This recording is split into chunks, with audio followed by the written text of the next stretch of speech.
धार्मिक स्टोरीज पर आज की कहानी है भक्ति आपके भीतर है। एक मूर्तिकार एक रास्ते से गुजरा और उसने संगमरमर के एक पत्थर की दुकान के पास एक बड़ा संगमरमर का पत्थर पड़ा देखा, अनगढ़ राह के किनारे। उसने दुकानदार से पूछा कि और सब पत्थर संभाल के भीतर रखे गए हैं, ये पत्थर बाहर क्यों डाला है? उसने कहा, ये पत्थर बेकार है, इसे कोई मूर्तिकार खरीदने को राजी नहीं है। आपकी इसमें उत्सुकता है? मूर्तिकार ने कहा, मेरी उत्सुकता है। उसने कहा, आप इसको मुफ्त ले जाएं, ये टले यहाँ से तो जगह खाली हो, बस इतना ही काफी है कि ये टल जाए यहाँ से। ये आज 10 वर्ष से यहाँ पड़ा है, कोई खरीदार मिलता ही नहीं।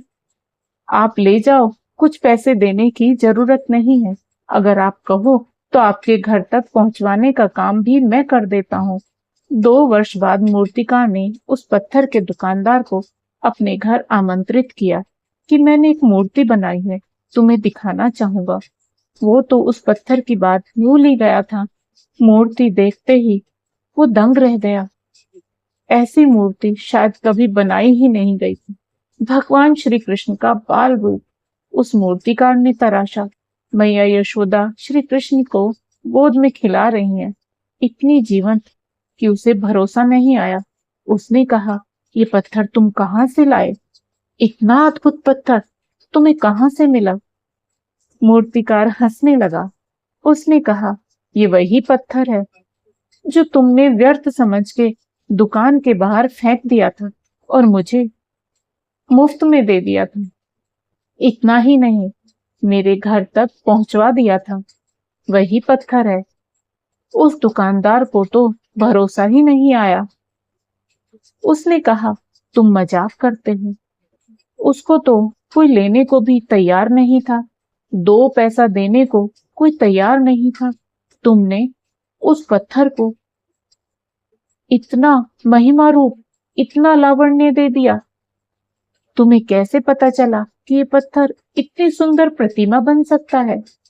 मूर्तिकार ने कहा, आंखें चाहिए, पत्थरों के भीतर देखने वाली आंख चाहिए।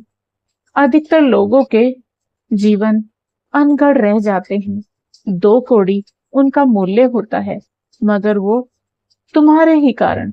तुमने कभी तराशा नहीं, तुमने कभी छेनी नहीं उठाई, तुमने कभी अपने को गढ़ा नहीं, तुमने कभी इसकी फिक्र नहीं की कि ये मेरा जीवन जो अभी अनगढ़ पत्थर है, एक सुंदर मूर्ति बन सकती है। इसके भीतर छिपा हुआ भगवान प्रकट हो सकता है, इसके भीतर छिपा हुआ ईश्वर प्रकट हो सकता है।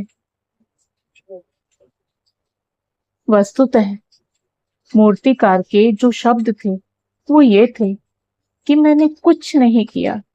मैं जब रास्ते से निकला था, इस पत्थर के भीतर पड़े हुए भगवान ने मुझे पुकारा कि मूर्तिकार, मुझे मुक्त करो। उनकी आवाज सुन के ही मैं इस पत्थर को ले आया। मैंने कुछ किया ही नहीं है, सिर्फ भगवान के आसपास जो व्यर्थ के पत्थर थे वो छांट दिए हैं। भगवान प्रकट हो गए हैं। इस कहानी से हमें क्या शिक्षा मिलती है? प्रत्येक मनुष्य परमात्मा को अपने भीतर लिए बैठा है। थोड़े से पत्थर छांटने हैं, थोड़ी छेनी उठानी है। उस छेनी उठाने का नाम ही भक्ति है। अपने अंदर छिपे कला विद्या को पहचानना ही भक्ति है। दोस्तों, आपको यह शिक्षाप्रद कहानी पसंद आई हो तो वीडियो को लाइक करें, शेयर करें और साथ ही हमारे चैनल को सब्सक्राइब करें। बेल आइकन को प्रेस करके ऑल बटन पर क्लिक करें। जय श्री राधे राधे।